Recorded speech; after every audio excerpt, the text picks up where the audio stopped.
Assalamualaikum warahmatullahi wabarakatuh. Perkenalkan, nama saya Sri Rahmidah dengan NIM 2214130007. Di sini saya akan menjelaskan bagaimana hal-hal yang perlu diketahui oleh seorang imam.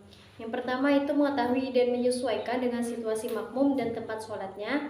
Yang kedua itu meluruskan shaf sebelum sholat. Yang ketiga itu memendekakan bacaan sholat. Yang keempat itu membaguskan bacaan sholat. Yang kelima hendaknya imam disenangi oleh makmum. Dan yang keenam itu sunnah bagi imam menyaringkan suara. Dalam kitab Fiqh al-Islami wa Adilatuhu karya Syekh Wahab al-Zuhaili atau Dekan Fakultas Ekonomi dan Bisnis Islam Universitas Damaskus, alumni doktoran Universitas Al-Azhar, Mesir, disebutkan bahwa ada 9 syarat utama menjadi imam dalam sholat, yaitu yang pertama, Islam, berakal, balik atau mumayyiz, laki-laki, suci dari hadas, bagus bacaan dan rukunnya, bukan makmum atau disepakati 3 mazhab, selamat, sehat atau tidak sakit, tidak uzur, lidahnya fasih, dapat mengucapkan bahasa Arab dengan tepat. Andai saat berkumpul umat Islam untuk sholat, lalu semua yang hadir memiliki 9 syarat di atas, maka yang lebih layak menjadi imam sholat adalah, atau syarat ini dipenuhi secara berurutan. Yang pertama itu wali atau pemimpin. Yang kedua itu imam ratib atau yang diangkat oleh wali. Yang ketiga itu orang yang paling memahami tentang fikih. Yang keempat itu orang yang paling banyak hafalan dan bagus bacaannya. Yang kelima itu orang yang paling wara. Yang keenam itu di zaman Rasulullah orang yang terlebih dahulu hijrah. Yang ketujuh itu lebih dahulu masuk Islam. Yang kedelapan nasabnya baik. Yang kesembilan perjalanan hidupnya lebih baik. Yang kesepuluh lebih bersih pakaiannya. Yang kesebelas itu badannya bersih. Yang kedua belas memiliki kepakaran. Yang ke-13 suaranya bagus. Yang ke-14 lebih takwa. Dan yang ke-15 sudah menikah. Selanjutnya itu adalah hal-hal yang perlu diketahui oleh makmum. Yang pertama itu mengikuti imam dalam segala pekerjaan. Yang kedua mengikuti gerak-gerik perbuatan imam. Yang ketiga tidak mendahului perbuatan imam. Yang keempat imam dan makmum berada dalam satu tempat. Yang kelima tempat berdiri makmum tidak boleh terkemuka dari imam. Dan yang keenam itu susunan makmum.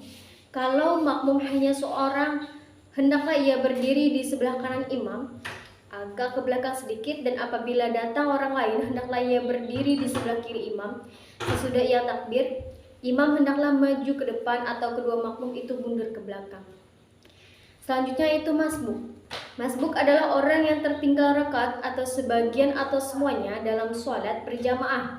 Apabila orang yang masbuk mendapati imam sebelum ruku atau sedang ruku dan ia dapat ruku yang sempurna bersama imam, maka ia mendapat 1 rakaat pada saat itu. Kemudian hendaklah ditambah kekurangan rakaatnya sesudah imam memberi salam. Adapun cara sholat orang yang masbuk adalah mengikuti gerakan imam pada saat itu yang sebelumnya didahului oleh takbiratul ihram atau berniat dalam sholat. Selanjutnya itu adalah sholat jama' atau sholat kasar dan sholat jama' kasar. Yang pertama itu sholat jama'. Sholat jama' adalah mengumpulkan 2 sholat fardu dan mengerjakannya dalam satu waktu secara bersamaan. Sholat yang bisa dijama' adalah sholat zuhur dengan asar dan sholat maghrib dengan isya. Praktiknya ada yang disebut dengan zaman takdim dan ada pula yang disebut dengan zaman takhir. Sholat zuhur dan asar dikerjakan di waktu zuhur, sedangkan sholat maghrib dan isya dikerjakan di waktu maghrib. Jama' ini dinamakan jama' takdim. Cara melaksanakannya yaitu adalah sholat zuhur dan asarnya. Yang pertama itu niat melaksanakan sholat jama' takdim pada saat takbiratul ihram, yaitu niatnya usolli fardhu zuhri 4 raka'atin mazmu'an bil asri jam'an takdimin makmuman lillahi ta'ala. Dilanjutkan dengan sholat asar 4 rakaat yang niatnya adalah usolli fardhu asri 4 raka'atain mazmu'an bi zuhri jam'an takdimin makmuman lillahi ta'ala. Yang kedua itu pelaksanaannya sholat jamak ini sama dengan sholat biasa, baik gerakan maupun bacaannya. Untuk cara kedua itu ada jama' takhir. sholat zuhur dan asar dikerjakan di waktu asar, sedangkan sholat maghrib dan isya dikerjakan di waktu isya. Jama ini dinamakan jama takhir. Sholat yang didahulukan adalah sholat yang ada waktunya. Dalam hal ini adalah sholat asar.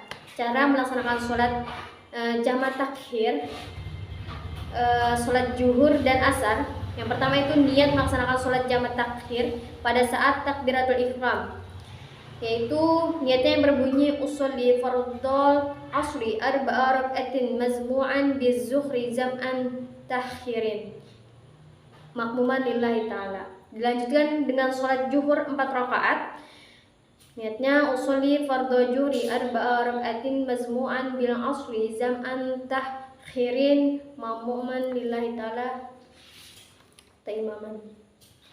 Selanjutnya itu adalah sholat kasar. Sholat kasar adalah sholat yang dilaksanakan dengan memendekakan atau meringkas sholat fardu yang mestinya 4 rakaat dijadikan 2 rakaat. Dengan demikian, sholat yang boleh dikosor adalah sholat zuhur, asar, dan isya, sedangkan sholat maghrib dan subuh tidak boleh dikosor.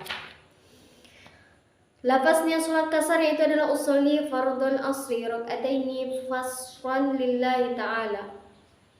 Usolli fardhul asri rak'ataini qadran lillahi ta'ala. Selanjutnya itu adalah sholat jamak kasar. Sementara ulama berpendapat bahwa untuk para musafir dapat saja melakukan sholat jama dan kasar secara bersama-sama. Praktiknya sama saja dengan bentuk jama takdim atau jama takhir, tetapi jumlah rakaatnya dikasarkan. Artinya, sholat zuhur, asar, dan isya dilakukan 2 rakaat saja. Untuk sholat maghrib hanya boleh dijama tetapi tidak boleh dikosor, karena sholat jama kasar itu dilakukan 2 rakaat. Dengan sendirinya tidak ada tasyahud awal pada salat seperti ini. Dengan demikian setiap rakaat kedua langsung saja dibaca tasyahud akhir dan diakhiri dengan salam. Lafaz dan niat salat kasar jamak takdim ialah usolli fardhu zuhri rak'ataini mazmu'an bil asri jam'an takdimin qasran lillahi ta'ala. Dilanjutkan dengan salat asar 2 rakaat. Usolli fardhul asri rak'ataini mazmu'an bizuhri zam'an taqdimin qasar lillahi ta'ala. Selanjutnya itu adalah sujud tilawah atau sajadah, sujud sahwi, dan sujud syukur. Yang pertama, sujud tilawah artinya sujud bacaan, di mana sujud yang disebabkan mendengarkan ayat-ayat sajadah. Artinya ketika kita mendengar atau membaca ayat sajadah, kita disunatkan untuk sujud. Adapun rukun sujud tilawah jika dilaksanakan di luar sholat adalah sebagai berikut. Yang pertama, niat. Yang kedua, takbiratul ihram. Yang ketiga, sujud dan bacaan. Yang keempat itu memberi salam setelah duduk. Selanjutnya itu adalah sujud syahwi. Artinya sujud karena lupa, seperti yang pertama ketinggalan tasyahud awal atau ketinggalan kunut. Yang kedua, kelebihan rakaat, ruku atau sujud karena lupa. Yang ketiga, karena syah atau ragu tentang jumlah rakaat yang telah dikerjakan. Dan yang keempat, apabila kurang rakaat dan lupa. Cara melaksanakannya itu adalah sebelum salam, orang yang sholat melakukan sujud 2 kali sebagaimana sujud sholat pada umumnya. Ketika sujud membaca bacaan sujud syahwi itu adalah subhana man la ya'lamu wa la yashhud 3 kali. Dan yang terakhir itu adalah sujud syukur. Sujud syukur artinya sujud terima kasih karena mendapat nikmat atau terhindar dari suatu bencana atau musibah.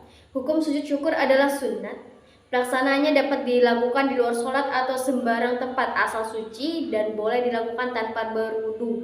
Melakukannya boleh tidak harus menghadap kiblat dengan cara yang pertama, niat sujud syukur. Sujud 1 kali sambil membaca doa curahan rasa syukur atau bisa baca tasbih atau seperti bacaan sujud, sholat, dan sebagainya. Yang ketiga itu menunjukkan sikap rasa syukur kepada Allah SWT. Bacanya itu ada alhamdulillahirabbil alamin bi ni'mati natimus sholihat. Syarat sujud syukur yang pertama itu adalah berwudu. Yang kedua, berdiri menghadap kiblat. Ketiga, berniat atau sengaja aku sujud syukur karena Allah Ta'ala. Yang keempat, takbiratul ihram. Yang kelima, bersujud menyentuh bumi atau lantai. Yang keenam, dengan sekali sujud saja. Yang ketujuh, bertakbir seiring bangun dari sujud. Yang kedelapan, memberi salam. Syarat syukur yang pertama mengakui nikmat itu dengan hati, yang kedua mengucapkan secara lisan alhamdulillah, dan yang terakhir gunakan nikmat itu untuk melaksanakan ketaatan pada Allah. Sekian yang dapat saya sampaikan, kurang dan lebihnya saya mohon maaf. Wabillahi taufiq wal hidayah. Wassalamualaikum warahmatullahi wabarakatuh.